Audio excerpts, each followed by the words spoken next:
ಮೊದಲನೇದಾಗಿ ಸಮಸ್ತ ರಿಪಬ್ಲಿಕ್ ಕನ್ನಡ ವೀಕ್ಷಕರಿಗೆಲ್ಲರಿಗೂ ಕೂಡ ಸಂಕ್ರಾಂತಿ ಹಬ್ಬದ ಹಾರ್ದಿಕ ಶುಭಾಶಯಗಳು ಅಂತ ಹೇಳ್ತಾ, ಎಳ್ಳು ಬೆಲ್ಲ ತಿಂದು ಎಲ್ಲರೂ ಕೂಡ ಒಳ್ಳೆ ಮಾತಾಡಿ. ನಾನು ಸಂಕ್ರಾಂತಿ ಹಬ್ಬನ ಆಚರಣೆ ಮಾಡಬೇಕು, ಎಲ್ಲಾದರೂ ತುಂಬ ಸ್ಪೆಷಲ್ ಆಗಿ ಆಚರಣೆ ಮಾಡಬೇಕು ಅಂತ ಒಂದು ವಿಶೇಷವಾದ ಜಾಗಕ್ಕೆ ಬಂದಿದ್ದೀನಿ. ಈ ಜಾಗನ ನೋಡ್ತಾ ಇದ್ರೆ ನಿಮ್ಮ ಎಲ್ರಿಗೂ ಕೂಡ ಗೊತ್ತಾಗುತ್ತೆ ನಾನು ಎಲ್ಲಿಗೆ ಬಂದಿದ್ದೀನಿ ಅಂತ. ಅಫ್ಕೋರ್ಸ್ ನಿಮ್ಮ ಗೆಸ್ 100% ಕರೆಕ್ಟ್. ರಾಮಾಚಾರಿ ಸೀರಿಯಲ್ ಸೆಟ್ಗೆ ನಾನು ಇವತ್ತು ಬಂದಿದ್ದೀನಿ. ಎಲ್ಲರೂ ಕೂಡ ಸೀರಿಯಲ್ ಶೂಟಿಂಗಲ್ಲಿ ಬ್ಯುಸಿ ಇದ್ದಾರೆ, ಆದರೂ ಕೂಡ ಒಂದು ಸ್ವಲ್ಪ ಬಿಡುವನ್ನು ಕೊಟ್ಬಿಟ್ಟು ಹಬ್ಬನೂ ಕೂಡ ಅದ್ಧೂರಿಯಾಗಿ ಆಚರಣೆ ಮಾಡ್ತಾ ಇದ್ದಾರೆ. ಸೊ ಈ ಸಂಕ್ರಾಂತಿ ಅವ್ರಿಗೆ ಎಷ್ಟೆಲ್ಲ ಸ್ಪೆಷಲ್ ಆಗಿರುತ್ತೆ, ಹೇಗೆಲ್ಲ ಆಚರಣೆ ಮಾಡ್ತಾರೆ. ಸೊ ನಾನು ಕೂಡ ಅವ್ರ ಜೊತೆ ಹಬ್ಬನ ಆಚರಣೆ ಮಾಡ್ತೀನಿ, ನೀವು ಕೂಡ ನನ್ನ ಜೊತೆ ಹಬ್ಬನ ಆಚರಣೆ ಮಾಡೋಕ್ಕೆ ರೆಡಿ ಇದ್ದೀರಾ? ಸೊ ಬನ್ನಿ ನನ್ನ ಜೊತೆ.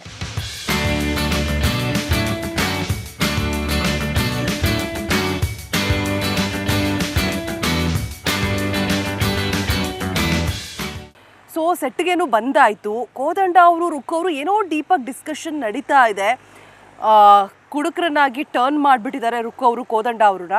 ಸೊ ಸಂಕ್ರಾಂತಿ ಹಬ್ಬ ಹೇಗೆ ಆಚರಣೆ ಮಾಡ್ತಾ ಇದ್ದಾರೆ, ಏನೆಲ್ಲ ವಿಶೇಷತೆ ಇದೆ ಮಾತನಾಡಿಸ್ತಾ ಹೋಗ್ತೀನಿ, ಬನ್ನಿ. ನಮಸ್ತೆ, ಹಾಯ್. ಹೇಗಿದ್ದೀರಾ? ಚೆನ್ನಾಗಿದ್ದೀವಿ. ನೀವು ರುಕ್ಕವ್ರೆ? ಸೂಪರ್ ಆಗಿದ್ದೀನಿ, ನೀವು ಹೇಗಿದ್ದೀರಾ? ನಾನು ಸೂಪರ್ ಆಗಿದ್ದೀನಿ. ಮೊದಲನೇದಾಗಿ ನಮ್ಮ ರಿಪಬ್ಲಿಕ್ ಕನ್ನಡ ವತಿಯಿಂದ ನಿಮಗೆ ಸಂಕ್ರಾಂತಿ ಹಬ್ಬದ ಹಾರ್ದಿಕ ಶುಭಾಶಯಗಳು. ಎಳ್ಳುವೆಲ್ಲ ತಗೊಳ್ಳಿ. Thank you. Okay, so much.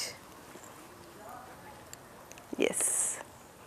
ಎಲ್ಲ ರಿಪಬ್ಲಿಕ್ ಕನ್ನಡದ ಎಲ್ಲ ವೀಕ್ಷಕರಿಗೂ ನಮ್ಮ ರಾಮಾಚಾರಿ ತಂಡದಿಂದ ಸಂಕ್ರಾಂತಿ ಹಬ್ಬದ ಶುಭಾಶಯಗಳು. ಓಕೆ, ನೀವು ತಗೊಳ್ಳಿ. Yes, thank you.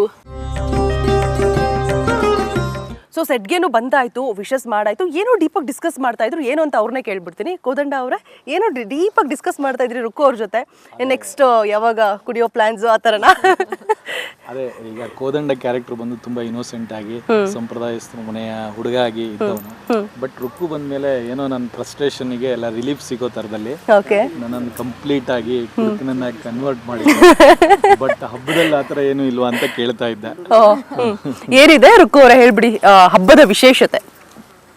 ನೋಡ್ತಾ ಇದ್ದೀರಾ ಎಷ್ಟು ಸಕ್ಕದಾಗಿ ಡೆಕೋರೇಟ್ ಮಾಡಿದ್ದಾರೆ ಅಂತ. ತುಂಬಾ ಚೆನ್ನಾಗಿ ಸೆಲೆಬ್ರೇಟ್ ಮಾಡ್ತಿದೀವಿ.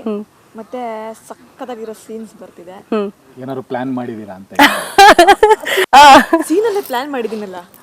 ಎಸ್, ಅದೇನೆ ಆಲ್ರೆಡಿ ಆಗಿದೆ. ಹಂಗಿದ್ರೆ ಪ್ಲಾನ್ ಆಗಿದೆ. ಮತ್ತೆ ಇವ್ರಿಗೆ ಕೂಸ್ಕೊಂಡು ಬ್ರೈನ್ ವಾಶ್ ಮಾಡ್ತಾ ಇದೀನಿ.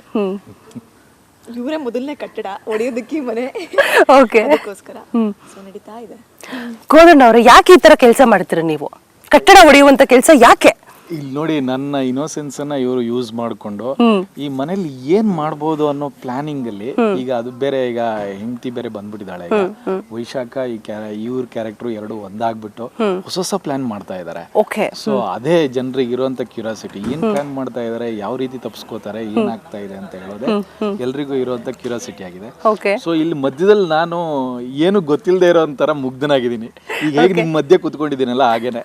ಓ ಆಯ್ತು, ನಂಬೋದಾ ರುಕ್ಕು ಅವರೇ ಮುಗ್ಧರು ಅಂತ? ಖಂಡಿತವಾಗ್ಲೂ ನಂಬೋದು. ಓಕೆ, ಯಾವಾಗ್ಲೂ ಪೂಜೆ ಪುನಸ್ಕಾರ ಅಂತ ಮಾಡ್ತಿದ್ದವ್ರನ್ನ ನಾನು ಕುಡುಕನಾಗಿ ಮಾಡಿದೀನಿ ಅಂದ್ರೆ ನಿಜವಾಗ್ಲೂ ನಂಬೋದು. Okay, done.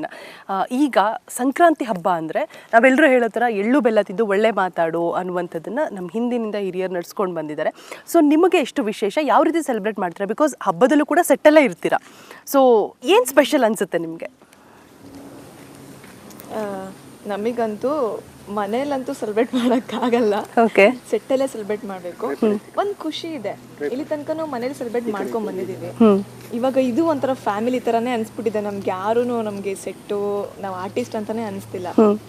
ಇದು ಒಂಥರ ಫ್ಯಾಮಿಲಿ ತರನೇ ಎಂಜಾಯ್ ಮಾಡ್ಕೊಂಡು ಸೆಲೆಬ್ರೇಟ್ ಮಾಡ್ತಿದೀವಿ. ಸೀನ್ಸ್ಗಳು ಅಷ್ಟೇ ಚೆನ್ನಾಗಿದೆ. ಸೊ ಒಬ್ರು ಕಾಲೊಬ್ರು ಇಳ್ಕೊಂಡು ನಮ್ಮ ವೈಶಾಖ ಅವರೆಲ್ಲ ಮನೆಯಿಂದ ಊಟ ತಂದಿರ್ತಾರೆ. ಒಂದ್ ಬಾಕ್ಸ್ ಅಲ್ಲಿ ಎಲ್ಲ ಕಿತ್ತಾಡ್ಕೊಂತಾರೆ. ಓಕೆ, ಯಾಕೆ ಸೆಟ್ ಊಟ ಚೆನ್ನಾಗಿರೋದಿಲ್ವಾ? ಏನೇ ಆದ್ರೂ ಮನೆ ಊಟನೇ ಅಲ್ವಾ? ಹಬ್ಬದ ದಿನ ಅಂತೂ ಮನೆ ಊಟ ಬೇಕೇ ಬೇಕು. ಓಕೆ, ಆಮೇಲೆ ಅದೇ ಇದೆಲ್ಲ ನೋಡಿ, ನೀವೇ ನೋಡಿದ ಹಾಗೆ ಎಲ್ಲ ಸೆಲೆಬ್ರೇಷನ್ಗೆ ಏನ್ ಬೇಕೆಲ್ಲ ತಯಾರಿಸಿದೀವಿ. ಸೊ ಮೇಜರ್ ಆಗಿ ನಮ್ದು ಡೇ ಟು ಡೇ ಅಲ್ಲಿ ಏನಿರುತ್ತೆ ಸ್ಟೋರಿ ಅದು ನಡೀತಾ ಇರುತ್ತೆ. ಅದ್ರ ಮಧ್ಯದಲ್ಲಿ ಆಕ್ಚುಲಿ ನಮ್ಮ ಮನೆಯವರು ಇನ್ನೂ ಯಾವ್ದು ಹಬ್ಬ ಆಚರಿಸಿರ್ಲಿಲ್ಲ. ಅದು ಇದು ಅಂತ ಬೇರೆ ಬೇರೆ ಸ್ಟೋರಿಲಿ ಬರ್ತಾನೆ ಇತ್ತು, ಟರ್ನಿಂಗ್ ಪಾಯಿಂಟ್ಸ್ ಗಳು. ಸೊ ಇದೇ ಫಸ್ಟ್ ಟೈಮ್ ನಾವು ಇಷ್ಟೊಂದು ಸೆಲೆಬ್ರೇಟ್ ಮಾಡಿದೀವಿ, ಇಷ್ಟೊಂದು ಗ್ರ್ಯಾಂಡ್ ಆಗಿ ಎಲ್ಲ ತಯಾರಿ ಮಾಡ್ಕೊಂಡಿದೀವಿ. ಸೊ ಅದಕ್ಕೆ ನಮ್ಗೊಂದು ಖುಷಿ ಇದೆ ಇಲ್ಲೇ ಹಬ್ಬ ಆಚರಣೆ ಮಾಡೋದಕ್ಕೆ. ಸೂಪರ್. ಈಗ ಮತ್ತೆ ಎಲ್ಲ ಆರ್ಟಿಸ್ಟ್ಗಳನ್ನ ಮಾತನಾಡಿಸ್ತಾ ಹೋಗ್ತೀನಿ. ಎಲ್ಲರೂ ಊಟ ಮಾಡೋದ್ರಲ್ಲಿ ಬ್ಯುಸಿ ಇದ್ದಾರೆ. ಮತ್ತೆ ನಿಮ್ಮ ಬಳಿ ಬರ್ತೀನಿ. ಥ್ಯಾಂಕ್ ಯು ಸೋ ಮಚ್ ನಮ್ಮ ಜೊತೆ ಮಾತನಾಡೋದಕ್ಕಾಗಿ. ಮತ್ತೆ ಒನ್ಸ್ ಅಗೇನ್ ಸಂಕ್ರಾಂತಿ ಹಬ್ಬದ ಹಾರ್ದಿಕ ಶುಭಾಶಯಗಳು. Thank you so much. ಎಲ್ಲರಿಗೂ ಎಲ್ರಿಗೂ ಸಂಕ್ರಾಂತಿ ಹಬ್ಬದ ಶುಭಾಶಯಗಳು. ಅಯ್ಯೋ ದೇವ್ರೆ, ಚಾರು ಫೋಟೋ ಬಿದ್ದೊಡ್ದೋಗಿದೆಯಲ್ಲ, ಏನಪ್ಪ ಇದು? ಅದು ಹಬ್ಬದ ದಿನನೇ. ದೇವ್ರೆ, ಈ ದಿನದ್ದು ಅಭಿಷೇಕದ ಸೂಚನೆ ಏನಪ್ಪ? ಎಲ್ಲ ಒಳ್ಳೇದೇ ಆಗ್ತಾ ಇದೆ. ಏನಪ್ಪ ಇದು? ಅಯ್ಯೋ ದೇವ್ರೆ. ಸೊ ರಾಮಾಚಾರಿ ಅಮ್ಮ, ಜಾನಕಿ ಅಮ್ಮ ಇದ್ದಾರೆ. ಸೊ ಹಬ್ಬನ ಎಷ್ಟೆಲ್ಲ ವಿಶೇಷವಾಗಿ ಆಚರಣೆ ಮಾಡ್ತಾರೆ. ಬ್ಯುಸಿ ಇದ್ದರು ಶೂಟಿಂಗಲ್ಲಿ, ಆದರೂ ಕೂಡ ನಾನು ಅಮ್ಮ ಬನ್ನಿ, ನಾನು ವಿಶ್ ಮಾಡ್ಬೇಕು ನಿಮಗೆ ಹಬ್ಬಕ್ಕೆ, ನಮ್ಮ ರಿಪಬ್ಲಿಕ್ ಕನ್ನಡ ವೀಕ್ಷಕರಿಗೆ ವಿಶ್ ಮಾಡಿಬಿಡಿ ಅಂತ ಕರ್ಕೊಂಡು ಬಂದಿದ್ದೀನಿ. ಹ್ಯಾಪಿ ಸಂಕ್ರಾಂತಿ ಅಮ್ಮ. ನಮಸ್ತೆ, ನಿಮಗೂ ಅಷ್ಟೇ ಸಂಕ್ರಾಂತಿ ಹಬ್ಬದ ಶುಭಾಶಯಗಳು. ನಾನು ಮೊದಲನೇದಾಗಿ ನಿಮಗೆ, ನೀವು ತುಂಬ ಸಂಪ್ರದಾಯಸ್ಥರು, ಸಂಸ್ಕೃತಿನ ಫಾಲೋ ಮಾಡ್ತೀರಾ. ಸೊ ಹಾಗಾಗಿ ಮೊದಲು ನಾನು ನಿಮಗೆ ಅರಿಶಿನ ಕುಂಕುಮ ಕೊಟ್ಬಿಟ್ಟು ಆಮೇಲೆ ಎಳ್ಳು ಬೆಲ್ಲ ಕೊಡ್ತೀನಿ ಅಮ್ಮ. ಅಚ್ಚಾ, ಹೆಣ್ಮಗು, ದೇವ್ರು ನಿಮಗೂ ಒಳ್ಳೇದು ಮಾಡಲಿ. ಥ್ಯಾಂಕ್ ಯು ಅಮ್ಮ. ಚಾಮುಂಡೇಶ್ವರಿ ಆರೋಗ್ಯ ಆಯುಸ್ಸು ಎಲ್ಲ ಕೊಟ್ಟು ಕಾಪಾಡಲಿ ಅಂತ ಕೇಳ್ಕೊತೀನಿ. Thank you so much.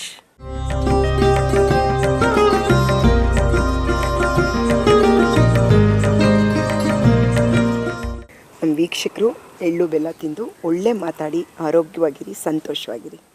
ಎಳ್ಳು ಬೆಲ್ಲ ಅಮ್ಮ.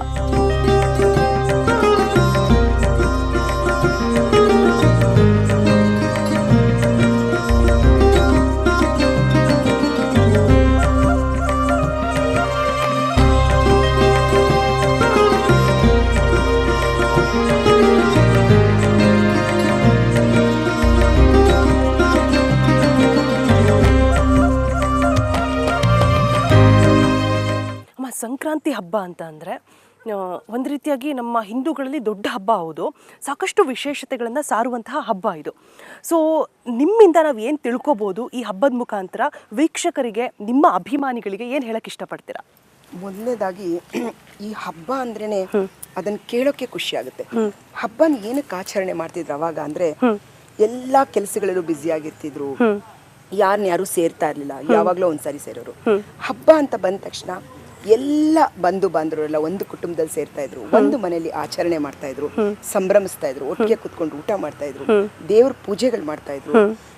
ಅಂದ್ರೆ ಅದೇನೋ ಒಂದು ಸಂಭ್ರಮ. ಒಂದು ತುತ್ತು ಒಬ್ಬರೇ ತಿನ್ನೋದಕ್ಕಿಂತ 4-6 ಜನ ಕುತ್ಕೊಂಡು ಊಟ ಮಾಡುವಾಗ ಅದಕ್ಕೊಂದು ವಿಶೇಷ ಇರುತ್ತೆ. ಆ ಕಾರಣಕ್ಕೆ ಹಬ್ಬ ಅನ್ನಂತ ಮಾಡಿದ್ರು. ಆಮೇಲೆ ಪ್ರತಿದಿನ ದೂರ ಇದ್ದು ಏನು ಕಷ್ಟ ಸುಖ ಹಂಚ್ಕೊಳಕ್ಕಾಗದೇ ಇರೋರು ಹಬ್ಬದ ದಿನ ಅವ್ರ ಮನೆಗೆ ಬಂದು ಆ ಸಂಭ್ರಮ ಸಂತೋಷ. ಹೆಣ್ಮಕ್ಳಿಗಂತೂ ಕೇಳೋದೇ ಬೇಡ, ನಮ್ಗೆಲ್ಲ ಖುಷಿಯಾಗೋದು ಹಬ್ಬ ಅಂದ ತಕ್ಷಣ ಒಳ್ಳೊಳ್ಳೆ ಸೀರೆ ಉಟ್ಕೋಬೇಕು, ಅರ್ಶಿನ ಕುಂಕುಮ ಹಚ್ಕೋಬೇಕು, ಬಳೆ ಹಾಕೋಬೇಕು, ಹೂ ಮುಡ್ಕೋಬೇಕು. ಆ ಸಂಭ್ರಮ ಎಲ್ಲ ಸಿಗೋದು ಹಬ್ಬದ ದಿನ. ಅಂಡ್ ಗುರು ಚಿಕ್ಕವರು ದೊಡ್ಡವರು ಅನ್ನೋದು ಏನೂ ಇಲ್ಲ, ಎಲ್ಲ ಒಗ್ಗಟ್ಟಾಗಿ ಕುತ್ಕೋತೀವಿ, ಒಟ್ಟಿಗೆ ಅಡಿಗೆ ಮಾಡ್ತೀವಿ, ಒಟ್ಟಿಗೆ ಊಟ ಮಾಡ್ತೀವಿ, ಸ್ವಂತದವ್ರನ್ನೆಲ್ಲ ಕಾಣ್ತೀವಿ, ಮಾತಾಡ್ತೀವಿ. ಆ ಹಬ್ಬ ಅದೊಂದು ಖುಷಿ ಕೊಡುತ್ತೆ. ದೂರ ಇರೋರು ಹತ್ರ ಆಗಕ್ಕೆ ಎಂತ ವೈಮನಸಿದ್ರಲ್ಲೂ ಈ ಹಬ್ಬದಲ್ಲಿ ಹೋಗೋರ್ನ ಕರೆದು ಬಿಡೋಣ, ಅವ್ರ ಜೊತೆ ಮಾತಾಡ್ತೀವಿ ಅಂತ ನಾವು ಅನ್ಕೋತೀವಲ್ಲ. ಸೊ ಈ ಹಬ್ಬದಲ್ಲಿ ಎಲ್ಲ ಒಗ್ಗಟ್ಟಾಗ್ತೀವಿ, ಅದೇ ಹಬ್ಬ. ನಾನು ನಿಮಗೊಂದು ಕಮೆಂಟ್ ಮಾಡಬೇಕು ಅಂತ ಅಂದ್ಕೊಂಡೆ. ನಿಮ್ಮ ಸ್ಯಾರಿ ನೋಡಿದ ತಕ್ಷಣ ತುಂಬ ಚೆನ್ನಾಗಿದೆ. ಕಲರ್ ಆ್ಯಕ್ಚುಲಿ ಸಂಕ್ರಾಂತಿ ಹಬ್ಬಕ್ಕೆ ಲಕ್ಕ ಅಂತ ಹೊಳಿತಾ ಇದ್ದಾರೆ ಜಾನಕಿ ಅಮ್ಮ. ಸೊ ಏನು ವಿಶೇಷತೆ ಸ್ಯಾರಿದೆ ಹೇಳ್ಬಿಡಿ ಅಮ್ಮ. ಎಲ್ಲಿ ತೊಗೊಂಡ್ರಿ? ಈಗ ಹೆಣ್ಮಕ್ಳಿಗೆ ಅದೊಂದಿರುತ್ತಲ್ಲ, ಎಲ್ಲಿ ತೊಗೊಂಡ್ರಿ, ಎಷ್ಟು ಕೊಟ್ರಿ, ಆ ಥರ. ಎಸ್, ಏನು ಖುಷಿ ಆಗುತ್ತೆ ಅಂದರೆ, ಕಲಾವಿದರು ಅಪ್ಪಾಜಿ ಹೇಳ್ತಾ ಇರ್ತಾರಲ್ವಾ, ಅದೃಷ್ಟ ಮಾಡಿದೀವೆಲ್ಲ ಕಲಾವಿದರಾಗಕ್ಕೆ, ಸರಸ್ವತಿ ಪುತ್ರರಾಗ್ತೀವಿ ನಾವು ಅಂತ. ಸೊ ಈ ಸೀರೆ ತುಂಬಾ ಅಭಿಮಾನ ಇದೆ ನನಗೆ. ಈಗ ನಮ್ಮ ರಾಮಾಚಾರಿ ಟೀಮಿಂದ ಮೊನ್ನೆ ನಾವು ತುಮಕೂರಿಗೆ ಸೀರಿಯಲ್ಸ್ ಅಂತ ಹೋಗಿದ್ವಿ. ಅಲ್ಲಿ ನಾಗಮಣಿ ಅಂತ ಅವ್ರ ಕುಟುಂಬದವರೆಲ್ಲ ನನ್ನ ಅಭಿಮಾನಿ ಅಂತೆ. ಇವತ್ತಿಂದಲ್ಲ, ಅವತ್ತಿನ ಸಿನಿಮಾಗಳಿಂದ ಸೀರಿಯಲ್ಗಳಿಂದ ನನ್ನ ಅಭಿಮಾನಿ ಅಂತೆ ಅವರು. ನನ್ನ ಸೀರಿಯಲ್ ರಾಮಾಚಾರಿನೂ ನೋಡ್ತಾ ಇದಾರೆ, ಅವಾಗಿಂದನೂ ಅಭಿಮಾನಿ ಅವ್ರ ಫ್ಯಾಮಿಲಿಲಿ. ಅವ್ರಿಗೆ ವಿಷಯ ಗೊತ್ತಾದ ತಕ್ಷಣ ಅವರು ನಾನು ತುಮಕೂರಿಗೆ ಬರ್ತಿದ್ದೀನಿ ಅಂತ ತಕ್ಷಣ ನಮ್ಮ ಕಲರ್ಸ್ ಕನ್ನಡದವ್ರನ್ನ ಮೀಟ್ ಮಾಡಿ, ಇಲ್ಲ ಜಾನಕಿ ಅಮ್ಮಗೆ ನಾವು ಅರ್ಶಿನ ಕುಂಕುಮ ಕೊಡು, ಬಾಗಿನ ಕೊಡ್ಬೇಕು ಅಂತ ಹೇಳಿ ಖುಷಿಯಾಗಿ ಬಂದು ನನಗೆ ಸೀರಿಯಲ್ಸ್ ಅಂತೇಳಿ ಮೊನ್ನೆ ನೋಡಿ ಇಷ್ಟು ಚಂದ ಸೀರೆ ಕೊಟ್ಟು ನನಗೆ ಅರ್ಶಿನ ಕುಂಕುಮ ಎಳ್ಳು ಬೆಲ್ಲ ಎಲ್ಲ ಕೊಟ್ರು. ಸೊ ನಾವು ಎಷ್ಟಾದ್ರೂ ಸೀರೆ ತಗೊಳ್ಳಿ, ಏನಾದ್ರೂ ಮಾಡ್ಲಿ, ಬಟ್ ಇದ್ರಲ್ಲಿ ನನ್ನ ತವ್ರ ಮನೇಲಿ ಕೊಡ್ತಾರಲ್ಲ, ಆ ತರ ಅಭಿಮಾನ ಇದೆ ಸೀರೆ ಮೇಲೆ. ಸೊ ನಾಗಮಣಿ ಅವರೇ, ನಿಮ್ಗೂ ಥ್ಯಾಂಕ್ ಯು ಸೋ ಮಚ್, ಇಷ್ಟು ಒಳ್ಳೆ ಸೀರೆನ ಕೊಟ್ಟಿದ್ದೀರಾ. ಸೊ ಇವತ್ತು ನಾನು ನಮ್ಮ ರಾಮಾಚಾರಿಲಿ ಈ ಸೀರಿಯಲಲ್ಲೇ ನನ್ನ ಸಂಕ್ರಾಂತಿನ ಸೆಲೆಬ್ರೇಷನ್ ಮಾಡ್ತಾ ಇರೋದು ನಾವು. ಅದು ನಮ್ಮ ರಿಪಬ್ಲಿಕ್ ಕನ್ನಡದ ಜೊತೆಗೆ. ತುಂಬಾ ಖುಷಿ ಆಯ್ತು ಅಮ್ಮ. ಹಬ್ಬದ ವಿಶೇಷತೆಯನ್ನ ಅದ್ಭುತವಾಗಿ ಎಕ್ಸ್ಪ್ಲೈನ್ ಮಾಡಿದ್ರಿ. ಜೊತೆ ಕುತ್ಕೊಂಡು ಊಟ ಮಾಡೋದು, ಎಲ್ಲರೂ ಸೇರೋದು, ಮತ್ತೆ ಸೀರೆ ಬಗ್ಗೆ ಕೂಡ ಅಭಿಮಾನ ಅನ್ನೋದು ಎಷ್ಟು ಪುಣ್ಯವಂತರಲ್ವಾ ಕಲಾವಿದರು. ನಾವು ಈ ಭಾರತದಲ್ಲಿ ಹುಟ್ಟಿದೀವಿ ಅಂತ ಹೇಳಕ್ಕೆ ಒಂದು ಖುಷಿ ಪಡಬೇಕು. ಅದು ನಮ್ಮ ಕರ್ನಾಟಕದಲ್ಲಿ ಹೆಣ್ಮಕ್ಳ ಒಂದು ಸೌಭಾಗ್ಯ ಸತ್ತು ಅಂತ ಹೇಳ್ಬೇಕಿದು. ಅದರಲ್ಲೂ ನನಗೆ ಸೀರೆ, ಬಳೆ, ಕುಂಕುಮ, ಹೂ ಮುಡ್ಕೊಳ್ಳೋದು ಅಂದ್ರೆ ನನಗೆ ತುಂಬಾ ಇಷ್ಟ.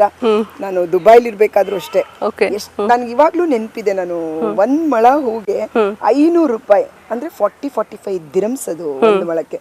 ಸೊ 1 ಮೊಳ ಹೂವನ್ನ 500 ರೂಪಾಯಿ ಕೊಟ್ಟು ತಗೊಂಡು ಹಬ್ಬದಲ್ಲಿ ಮುಡ್ಕೊಂಡಿದ್ದೆ. ಅಂದ್ರೆ ಅಷ್ಟು ಇಷ್ಟ ನನ್ಗೆ ಹೂವ, ಬಳೆ ಹಾಕೊಳ್ಳೋದು, ಸೀರೆ ಉಟ್ಕೊಳ್ಳೋದು. ಅಂದ್ರೆ ನೀವು ಯಾವ ಸೌಂದರ್ಯನ ಆ ಒಂದು ಹೆಣ್ಣಿಗೆ ಗೌರವ ಅಂತ ಯಾರಾದ್ರೂ ನೋಡಿದ ತಕ್ಷಣ ನೀವು ಕೇಳಿ ಪಡಿಬೇಕಾಗಿಲ್ಲ.